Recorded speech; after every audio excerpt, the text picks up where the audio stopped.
This channel does not promote any violent, harmful, or illegal activities. All content provided by this channel is meant for an education purpose only.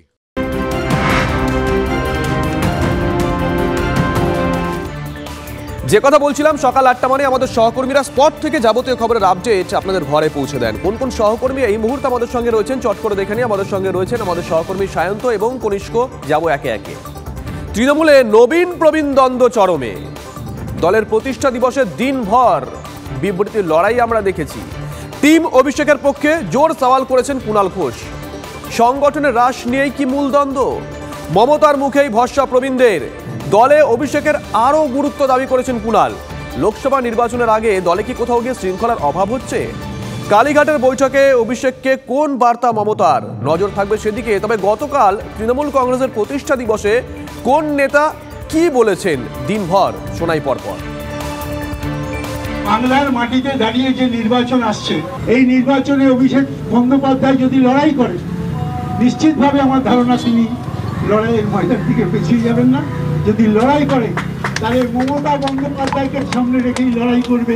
আপনাদের বৃথা চেষ্টা তৃষ্ণা মেটাবার পাত্রে জল ঢালি, আপনারা চেষ্টা চালিয়ে যান দল ভাঙন ধরানোর জন্য, কিন্তু মনে রাখবেন এ ভাঙন আপনারা ধরাতে পারবেন না।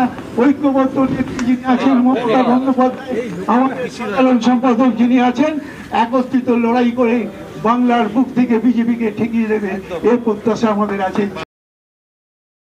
মমতাদির নেতৃত্বে অভিষেকের সেনাপতিত্বে তৃণমূল কংগ্রেস লড়বে। এখন এই অভিষেক পিছিয়ে যাবে না, এই বাক্য গঠনটা বোধহয় পুনর্বিবেচনা প্রয়োজন। কারণ অভিষেক পিছিয়ে যাবে না মানেটা কি? ও তো নেতা, ও তো নেতৃত্ব দিচ্ছে, পিছিয়ে কেন যেতে যাবে? সবাই আছেন। দেখুন, সবাই তার ইলেকশনে জিততে পারেন, অনেক ইলেকশনে হেরে যায়, অনেক সময় স্ত্রী দাঁড়ায়। সুতরাং কেউ পেছনে নেই, কেউ এগিয়ে আছে, এটা ঠিক নয়। সবাই আমরা একসাথে আছি। তৃণমূল কংগ্রেসটা এবং আমাদের পরিবারের প্রধানের নাম মমতা বন্দ্যোপাধ্যায়। এই দেশে যে রাজনীতির একটা পরিবেশ, এই পরিবেশে বাংলাকে সবসময়তেই আলোচনার প্রথমে রাখতে হয়। তার কারণ বাংলাতে মমতা ব্যানার্জি রাজনীতিতে আছেন বলে। মমতা ব্যানার্জি যেদিন থাকবেন না, বাংলা ছাগলের 3 নম্বর বাচ্চা হয়ে গিয়ে মায়ের দুধ খাবার জন্য 5 থেকে 2 পাবে কিনা খুব সাবধানে।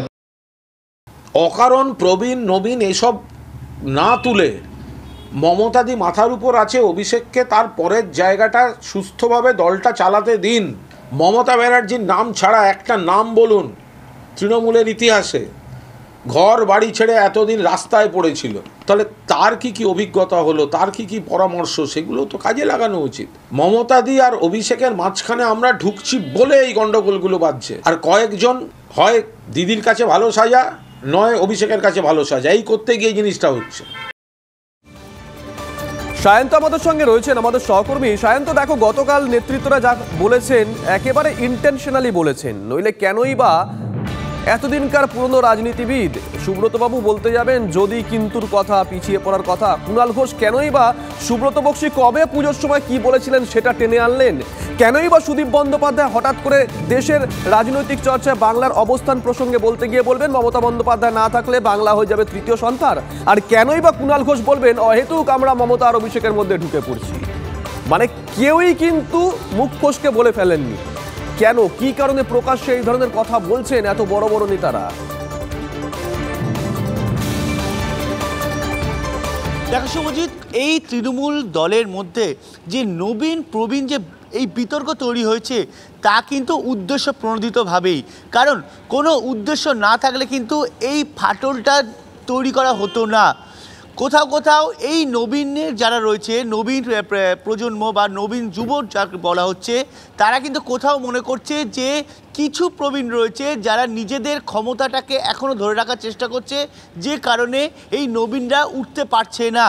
আবার প্রবীণরা কি মনে করছে, প্রবীণ যারা আছে, প্রবীণদের মধ্যে যারা ধরা হচ্ছে, তারা মনে করছেন যে তারা যেভাবে সংগঠনটাকে চালিয়ে নিয়ে এসছে, তারা যদি না থাকে তাহলে দল সম্ভব না, কারণ মমতা বন্দ্যোপাধ্যায়কে তাহলে অস্বীকার করা হচ্ছে। অর্থাৎ এই যে নবীন প্রবীণ ফাটলটা, এটা কিন্তু কোনো রকম যে উদ্দেশ্য প্রণীত ছাড়া হচ্ছে না তা কিন্তু নয়। কোথাও মনে করা হচ্ছে যে এই যে সমস্যাটা, এই সমস্যাটা থাকলে কিন্তু দলের পক্ষেও একদিকে যেমন নবীন প্রবীণ যে জায়গায় নবীনরা যেখানে দাঁড়িয়ে আছে এবং প্রবীণরা যেখানে দাঁড়িয়ে আছে, সেই জায়গাটা আরও ভালো করে তুলে ধরা সম্ভব হবে, তেমনই দলের পক্ষেও স্বাস্থ্যকর। বেশ বেশ, সঙ্গে থাকো সায়ন্ত, আসবো তোমার কাছে এক এক করে, সঙ্গে থাকো। নবীন প্রবীণ দ্বন্দ্বে জেরবাদ তৃণমূল কংগ্রেস, এর মধ্যেই নয়া টুইস্ট। এবার মুখ্যমন্ত্রীর কালীঘাটের বাড়িতে গেলেন অভিষেক বন্দ্যোপাধ্যায়। সোমবার প্রায় 3 ঘন্টা দলনেত্রীর বাড়িতে ছিলেন অভিষেক।